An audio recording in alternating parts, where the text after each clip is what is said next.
Hello friends, welcome to my channel. It's Baby Life. Today I'm going to discuss some more daily use sentences with interesting vocabulary plus few user requests. So let's start.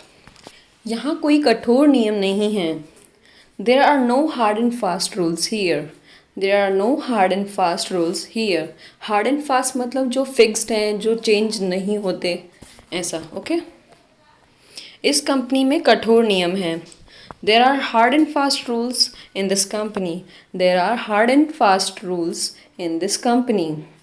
Hard and fast मतलब जो fix rule जिनको बदला नहीं जा सकता, okay? अगर तुम उन नियमों को तोड़ोगे तो निकाल दिए जाओगे. If you break those rules, you will be fired. If you break those rules, you will be fired. मतलब कंपनी से निकाल देना, जॉब से निकाल देते इज फायर्ड, ओके? वो तुमसे सुलह करना चाहता है.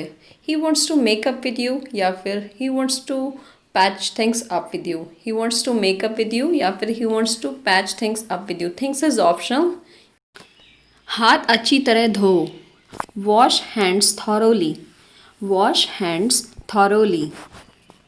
Next is मेरे बाल कितनी जल्दी बड़े हो गए हैं. My hair has grown so quickly. My hair has grown so quickly. Grown up नहीं लिखना है, सिर्फ grown लिखना है, ओके? नेक्स्ट इज तुम बेवजह बाहर क्यों जा रही हो. Why are you going out unnecessarily? Why are you going out unnecessarily? मतलब कोरोना है तो ज़रूरत क्या है जाने की, अभी जब कुछ काम नहीं है तो. भीड़ भाड़ वाली जगह पर जाने से बचो. Avoid going to crowded or packed places. Avoid going to crowded or packed places. Crowded means भीड़ भाड़ वाली जगह से जो पैकेज भरे रहते लोग, ओके? नेक्स्ट इज सरप्राइज देखकर वो हक्का बक्का रह गई. She was dumbfounded, astounded or stupefied by seeing the surprise. She was dumbfounded, astounded or stupefied by seeing the surprise. हक्का बक्का के लिए 3 वर्ड्स हैं, dumbfounded, astounded, stupefied. तुम्हारा दर्द 1 घंटे में हल्का हो जाएगा या कम हो जाएगा. Your pain will wear off in an hour. Your pain will wear off in an hour. Wear off means to decrease in intensity gradually, मतलब धीरे धीरे कम हो जाना, ओके? नेक्स्ट इज यूट्यूब पर चैनल्स एक दूसरे को कांटे की टक्कर दे रहे हैं. Channels are giving toe to toe with each other on YouTube. Channels are giving toe to toe with each other on YouTube. Toe to toe means कांटे की टक्कर देना, give toe to toe, okay? उसने मेरा निमंत्रण अस्वीकार कर दिया. She turned down my invitation. She turned down my invitation. Turn down means reject or refuse, okay? Next is उसकी टिप्पणी ने उसकी दुखती नस पर हाथ रख दिया. इसके लिए 2 तरह से बोल सकते हैं. He touched a sore spot of her by his remarks. या फिर he hit or struck or touched a raw nerve of her by his remarks. Okay? Touch a raw nerve या फिर touch a sore spot. To touch a sore spot or to touch a raw nerve or to hit or strike means किसी sensitive मुद्दे पर बात छेड़ देना जिससे वो अपसेट हो जाए दूसरा पर्सन, ओके? तो दुखती नस पर हाथ रख देना, ओके? नेक्स्ट इज क्या तुम्हें सांस लेने में समस्या हो रही है. Are you facing difficulty in breathing या फिर are you having difficulty in breathing? Are you facing or having difficulty in breathing? वह हमलावरों से बचाव नहीं कर पाया. He couldn't fend off the attackers. He couldn't fend off the attackers. Fend off means तो खुद को बचाना जो आप किसी से जो आपको अटैक कर रहा है, okay? That is fend off. Next is कान पकड़ो और उठक बैठक करो. Hold your ears and do sit-ups. Hold your ears and do sit-ups. Next is वो अपने फाइनल परीक्षाओं के लिए कड़ी मेहनत कर रहा है. He is boning up for his final exams. He is boning up for his final exams. Bone up means study hard for a goal or reason.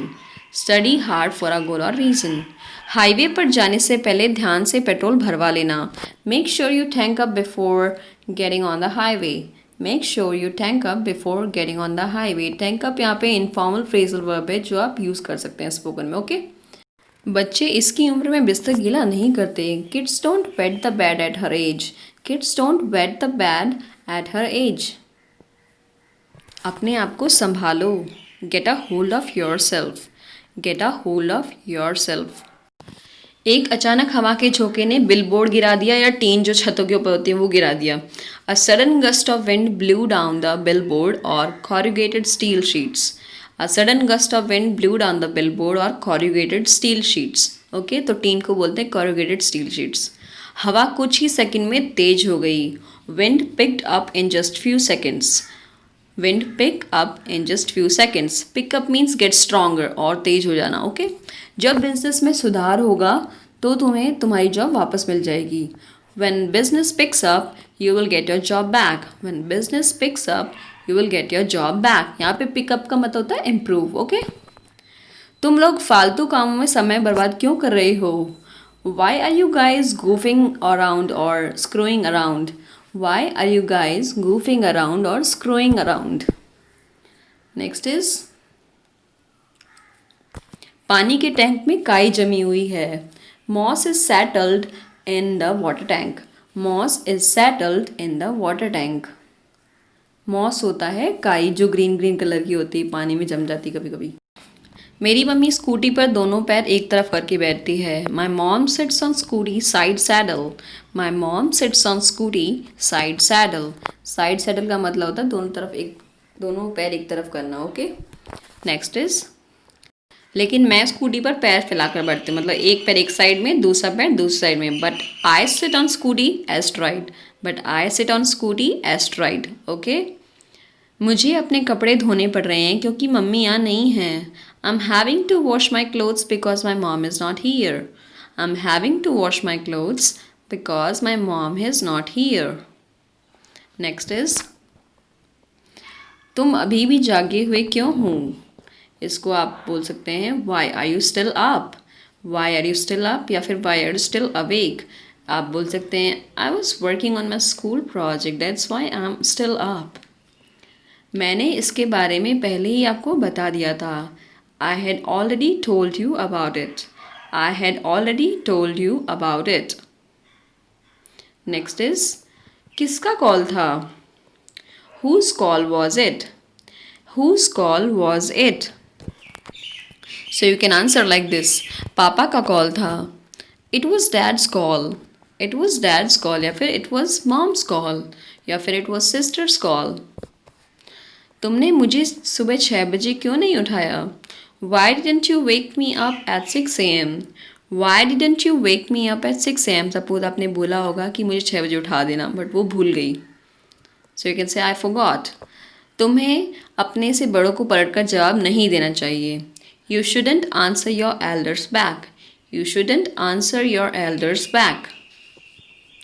Answer back means पलट कर जवाब देना. ओके अब heed का मतलब क्या होता है? heed verb और noun दोनों होते हैं. verb का मतलब होता है to pay attention to advice और warning, मतलब किसी सलाह या चेतावनी पर ध्यान देना. और दूसरे जो heed एज ए noun उसका मतलब होता है attention means ध्यान. ओके एयरलाइन सुरक्षा चेतावनियों पर ध्यान देने में विफल रही. The airline failed to heed the security warnings. The airline failed to heed the security warnings. Next is उसे चेतावनियों पर ध्यान देना चाहिए था. He should have heeded the warnings. He should have heeded the warnings या फिर he should have paid heed to the warnings. Okay अगर तुमने मेरी बातों पर ध्यान दिया होता तो ऐसा कुछ ना हुआ होता. If you had paid heed to me none of this would have happened. If you had paid heed to me none of this would have happened. Okay मुझे आपसे शिकवा है, गिला है या शिकायत है. सो आप बोल सकते हैं I have a grouse, grumble और complain from you. I have a grouse, grumble और कंप्लेन फ्रॉम यू. इन तीनों का मतलब होता है कंप्लेन, शिकायत. क्या तुम्हारे पास शिकायत के लिए कोई कारण है? Do you have any grounds for complaint. Do you have any grounds for complaint या फिर do you have any reason for complaint. तुम में इतना घमंड क्यों है? Why do you have so much hubris, vanity और हॉटर और arrogance. Why do you have so much hubris, vanity, hauteur और arrogance. Thanks a lot for watching. If you have any query then please let me know in the comments.